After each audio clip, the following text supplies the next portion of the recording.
Nous sommes dans les années 60 dans une banlieue du New Jersey aux États-Unis. Andrew Basiago, un enfant de 6 ans, s'apprête à vivre la plus folle journée de sa vie. Mon père a dit à ma mère, « Chérie, j'emmène Andy à la quincaillerie. » En fait, il m'a conduit à l'ancienne base aéronautique de Woodridge, un complexe d'expérimentation militaire datant de la Seconde Guerre mondiale. Alors qu'ils arrivent sur les lieux, Andrew se demande pourquoi son père l'amène là.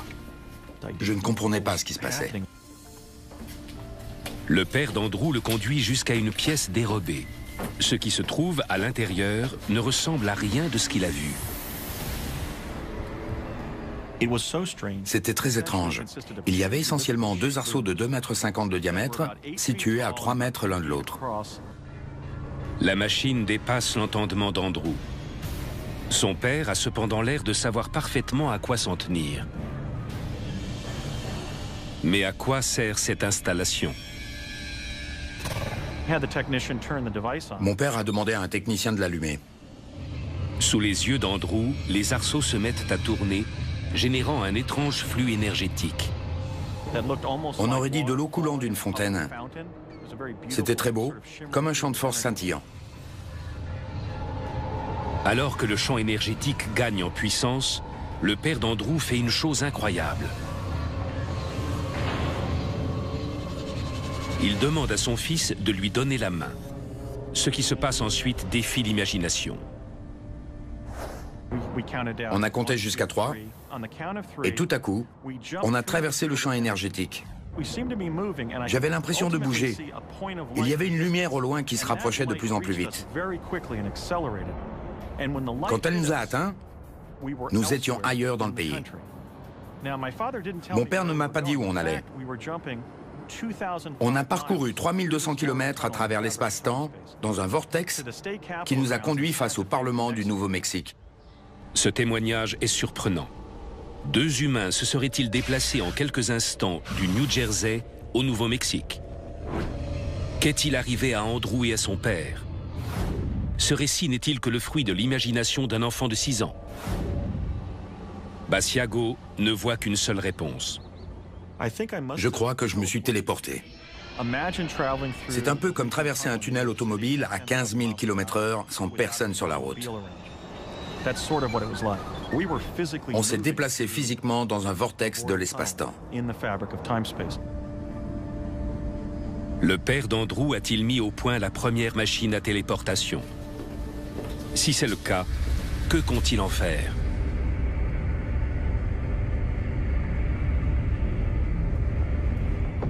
Frank Basiago n'est pas un papa comme les autres. Durant la guerre froide, les États-Unis et l'URSS se disputent la suprématie militaire. Frank dirige une équipe de scientifiques qui mène des recherches top secrètes sur la téléportation. Mais pourquoi choisit-il son fils comme cobaye? Mon père s'est sûrement téléporté avec moi pour montrer que s'il osait emmener son fils, la machine ne présentait aucun danger pour quiconque. J'étais comme un enfant embarqué sur une caravelle de Christophe Colomb, comme un assistant des frères Wright ou de Thomas Edison. Suite au succès de leur téléportation, Frank Basiago considère que son invention est trop importante pour la garder secrète. Il veut la rendre publique. Mais l'armée américaine s'y oppose. Malheureusement, la machine à téléportation américaine est restée secrète jusqu'à ce jour. 40 ans plus tard, Andrew n'a qu'une idée en tête. Pour lui, la téléportation est une invention cruciale, dont tout un chacun devrait pouvoir bénéficier.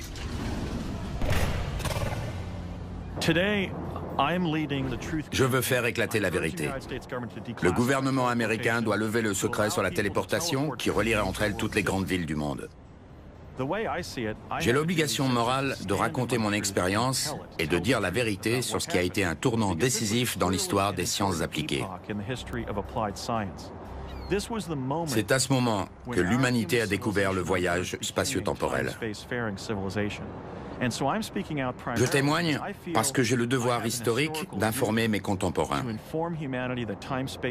La téléportation, qui est apparue à la fin des années 60, pourrait nous aider à résoudre la crise environnementale et technologique. J'ai l'espoir que la mise en application de la téléportation permette d'aider l'humanité dans le siècle à venir. Frank Basiago a-t-il inventé une machine permettant de voyager instantanément à l'autre bout du monde ou même vers d'autres dimensions? La téléportation est-elle possible? Un homme pense le contraire. Je ne voudrais pas être le premier à être téléporté. J'aurais peur de finir en Picasso.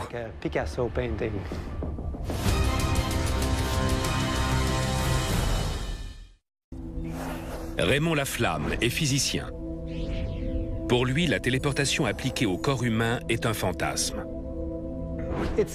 Les lois de la physique sont moins souples que l'imagination des hommes. Quand on pense à la téléportation, on imagine ça comme dans Star Trek. Scotty, téléporte-moi. Une personne est désintégrée à un endroit avant de réapparaître sur une station spatiale. Tout ça relève de la science-fiction. Mais si Laflamme récuse l'idée de téléportation humaine, rien ne s'oppose selon lui à d'autres types de téléportation. Il a même été l'un des premiers scientifiques à la mettre en pratique. Ce n'est pas de la matière qu'on téléporte d'un point à un autre, mais des informations. Mais en quoi est-ce différent de l'envoi d'un simple email?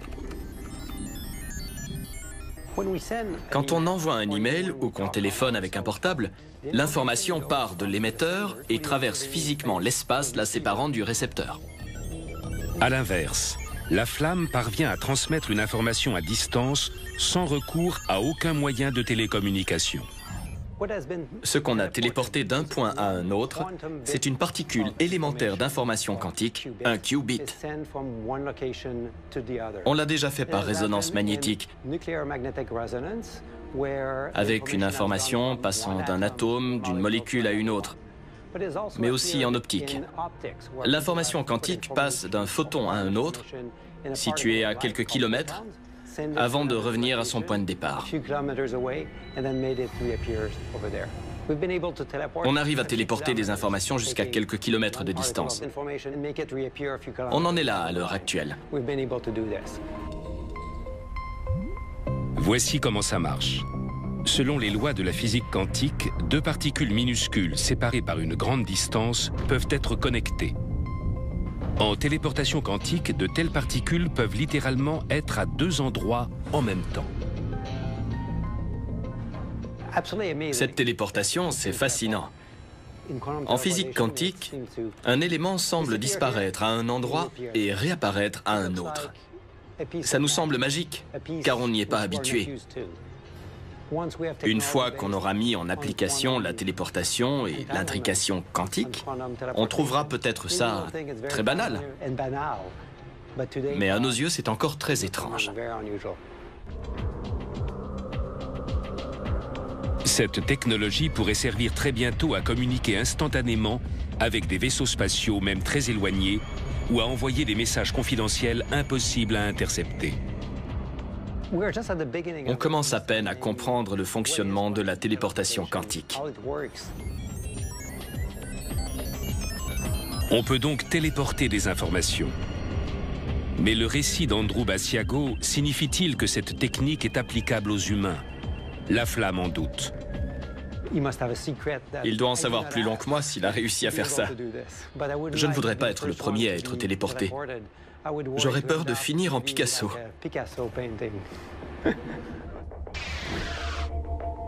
Si téléporter des humains est impossible, qu'est-il arrivé à Andrew Basiago? Son incroyable périple n'est-il que le fruit de son imagination d'enfant? Bruce Goldberg est hypnothérapeute. Il prend ce genre de témoignage très au sérieux. Il y a des cas documentés de téléportation vieux de plusieurs millénaires. Ce sont souvent des expériences mystiques, mais pas toujours. Je crois que la téléportation existe. Mais comment fonctionnerait-elle? Goldberg pense avoir la réponse. Se téléporter est très complexe. Au début, ça ressemble à une expérience hors du corps. On entend des bourdonnements ou on ressent des picotements. Beaucoup de gens entendent un bruit sec près de l'oreille gauche. Ils éprouvent ensuite un vertige, comme si leur corps se soulevait en tournoyant. Pendant que ceux qui se téléportent ressentent tout ça, les observateurs extérieurs voient soudain le sujet disparaître sous leurs yeux. Le sujet ressent donc cette ascension tournoyante durant la téléportation. Sa vue se réduit comme s'il regardait dans une serrure. La perspective est déformée. Puis, il arrive à destination. Les chatouillements, les bourdonnements et la sensation de vertige sont à la fois caractéristiques d'une téléportation et d'une expérience hors du corps. La téléportation se distingue par la vision réduite et bien sûr par le fait que le corps du sujet se déplace physiquement. J'ai découvert la téléportation avec des patients qui en ont fait l'expérience. L'un d'eux, un New-Yorkais, s'est retrouvé à Paris en un instant. Sa femme m'a confirmé qu'il avait disparu sous ses yeux. Elle ne savait pas où il était parti. Goldberg se montre tout d'abord sceptique. Je me suis documenté sur ces cas de téléportation. Ils concernent des gens équilibrés que je connais, ainsi que leurs familles, et ils n'étaient pas drogués.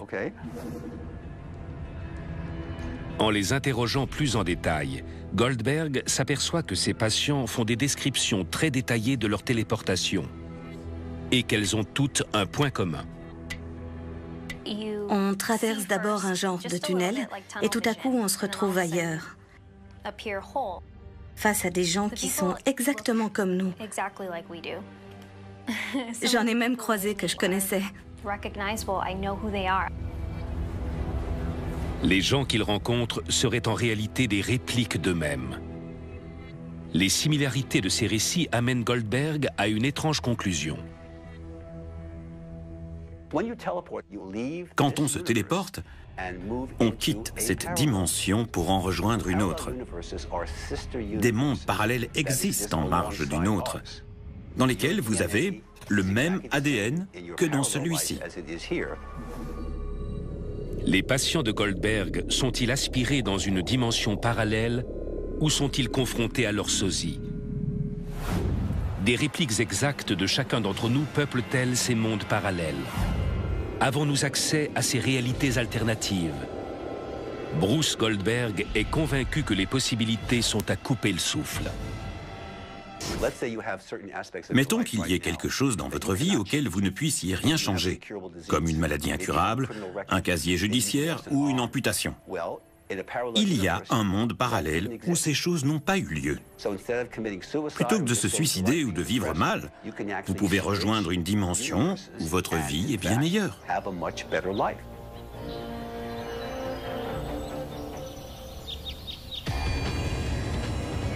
Mais s'il est si facile d'accéder à un monde parallèle, pourquoi tout le monde ne s'en sert-il pas? Les téléportations sont imprévisibles. Vous pouvez essayer 1000 fois et n'y parvenir qu'une ou deux, mais les progrès de la science permettront des téléportations assistées, que l'on pourra contrôler très simplement avec un résultat fiable. Une technologie de ce genre existerait-elle déjà? Le rêve de Frank Basiago serait-il une réalité? Je ne serais pas étonné qu'il y ait déjà une machine permettant de traverser un vortex pour être téléporté ailleurs. Avons-nous tous des sosies dans des dimensions parallèles? Existe-t-il des machines capables de nous téléporter d'un monde à un autre? Le téléporteur de Scotty relève-t-il de la science et non de la fiction? Bizarre ou pas?